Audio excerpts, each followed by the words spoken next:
Good day and welcome to the Company Doctor and to the startup financial model that we have on offer on the platform. This video is really just a high level instructions overview to provide you with a summary of what it is that you can expect when purchasing the full Excel model. And in addition to the screenshots that we've provided, should allow for an informed decision whether to purchase the model or not. So as a point of departure, after having read the instructions manual, really just a broad overview of what it is that the model seeks to do. You'll see throughout the model and all the sheets, the input sheets especially, that the primary input required is wherever there's a yellow shaded blue text cell, as shown in an example here. The first sheet is the dashboard and annual model sheet. This is where most of the general assumptions, operational assumptions, and funding assumptions are housed. The first toggle would be this toggle cell here to decide on the length of the projections. We've allowed for up to 8 years, but one can go as low as 3 years as well, and you'll see that the model is designed in such a way. Let's say we take an example of 6 years, automatically the rest of the information in the subsequent years 7 and 8, will fall away, just to clean up the entire model and make it easier readable for you. Let's take an example of year 4. There you'll see automatically it shows you just the 4 years that you want to take a look at. In addition to that, very important is this dashboard section here at the top. As you make changes, this will automatically update as well, showing you key components like your total funding requirements, your rate of return, and then obviously your cash balances. Throughout the model, we've built in checks to show that firstly, there's enough funding. In other words, your cash flow or bank balance is sufficient. That's the one thing, and the other thing as well is throughout the model there are checks and balances in place to see that the model firstly has no errors, and that the entire model itself is in balance.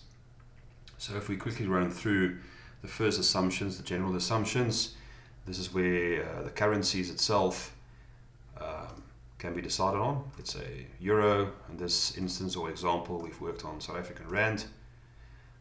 Another feature that we've included in the model for ease of reference is these sections, the read notes sections. So in this example, if you look at the inflation rate for South Africa and you click on the read notes, we've built in just a brief overview to provide whoever uses the model with, in some instances, examples, but also in other instances, the thinking behind the calculations. The inflation figures are all captured here. Taxation, working capital, and then obviously dividend policy. So if you as a company, as a startup, decide you want to pay out dividends, this is where you can decide on in which years you start paying dividends. Obviously dividends normally only payable once there's a net profit or net income, and then obviously whatever the agreement is between yourself and the shareholders in terms of the payout ratio. In terms of the funding assumptions, split it between debt and equity.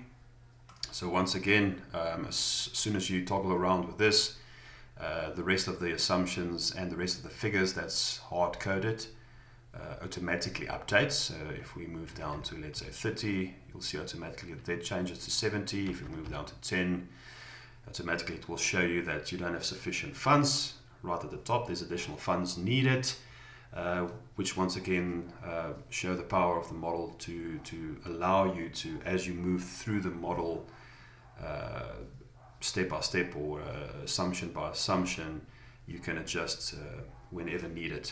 So let's just go back to initial assumptions. Here we work on the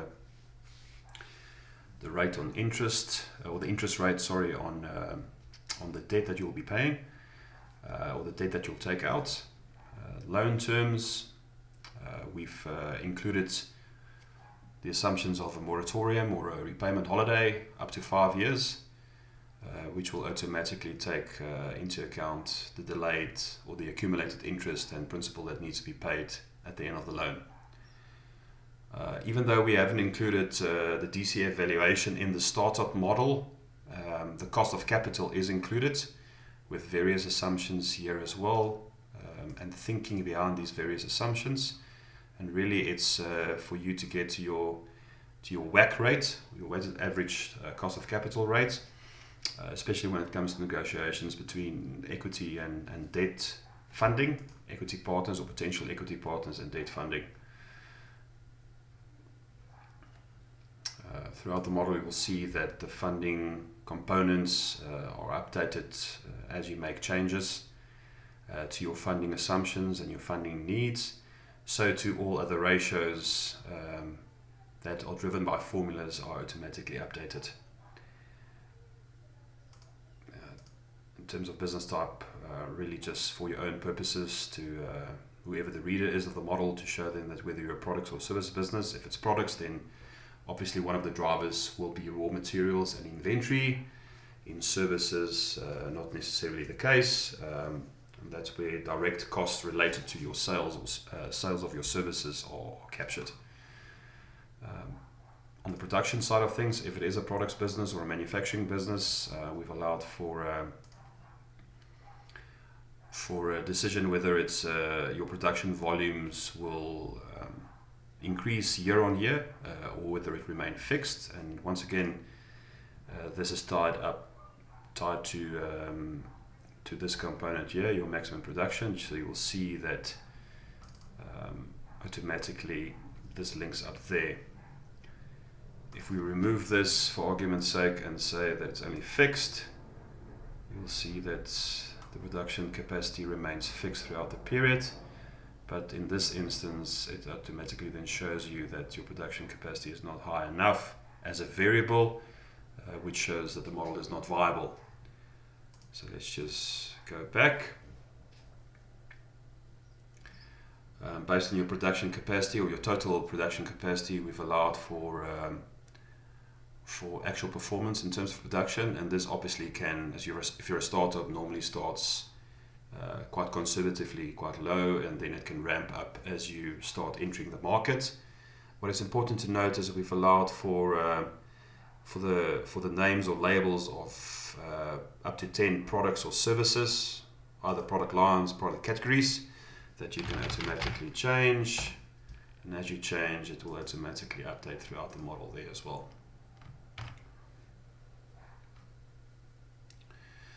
Right, automatically you'll see the actual performance of your production or units that you sell, whether it's services, consulting hours, or products. It doesn't really matter which industry, will update as well. Here we've got a toggle to when it comes to cost of sales, whether you want to express your cost of sales elements as a percentage of sales, or whether you want to reflect it as unit cost. And then as soon as you go to cost per unit, the section will hide, and it will give you the option here to input your units. Here you'll see the final component there of the dividend policy. Based on the earlier assumptions that we've made, automatically shows you that dividends will start being paid in this year. So once again, directly tied to the earlier assumptions. So based on this this dashboard inputs, the income statement is calculated automatically. I'm just quickly going to run through that, your operational expenses, and then right through to your net profit at the bottom.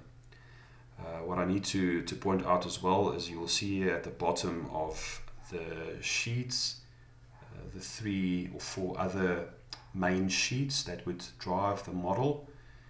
So you'll see starting off with funding, we've got the possibility here to classify the funding that you want to take. This is obviously in terms of assets and non-assets, a description of whatever the funding is, and then your amounts, quantity as well. So it's once again designed in such a way, if it's placed on the select item here, Then everything is hidden just to make it easier readable for yourself. As soon as you start playing around, it opens up the cells for you to start inputting the various figures that you need to. Working capital, provisions for contingencies. Here's just a summary of the funding allocation along with a graphical representation, and also just a check and balance put in here to show that based on your cash balances, whether you need additional funding or whether this amount is adequate. So to show an example, if we remove that, you'll see it says, listen, you need additional funding. So the idea is behind the model, as you go through the various sheets, you need certain checks and balances to show you, are you still on track in terms of reaching viability for the model. On the depreciation side, depreciation is automatically updated for you based on your input of the useful life of the asset and the salvage value. You'll see automatically the years are updated, the subsequent years after the first year are automatically updated here. Then as you want to fund or bring in new capex, these figures can just be input here, and that will once again draw automatically through to the balance sheet, cash flow statement, etc. The third key input sheet is the operating expenditure, with the option to decide whether it's annual or monthly. And once again, this figure at the bottom gives you your first year, in this case 2024, first year's operating expenditure. If we go back to the dashboard, you'll see these figures are automatically input here.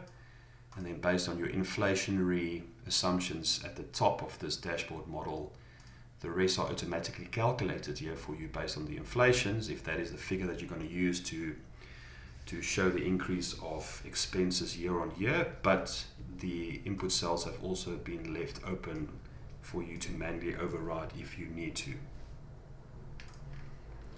And then another key aspect is the labor, which we've split between direct labor and indirect labor.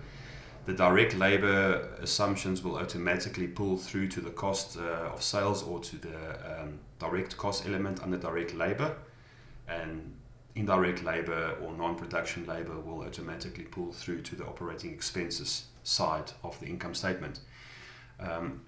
Once again, as soon as you toggle around here and you select between direct or indirect labor, then you have the opportunity to include the quantity or the head count, the years of appointment between years 1 and 5, along with the monthly salary. Right at the bottom, the checks are in place to show you your head count across the categories of indirect and direct labor, and these are automatically pulled through to the dashboard. On this figure here, you can change your wage increase or labor inflation factor. If you go back to the dashboard, it shows you here that is the figure. Immediately when you start with the dashboard, as explained earlier, you can at this stage already go to the labor inflation assumption and change things here. So if we change it to, let's say, 8, go back to the dashboard, you'll see automatically updates to 8. All right.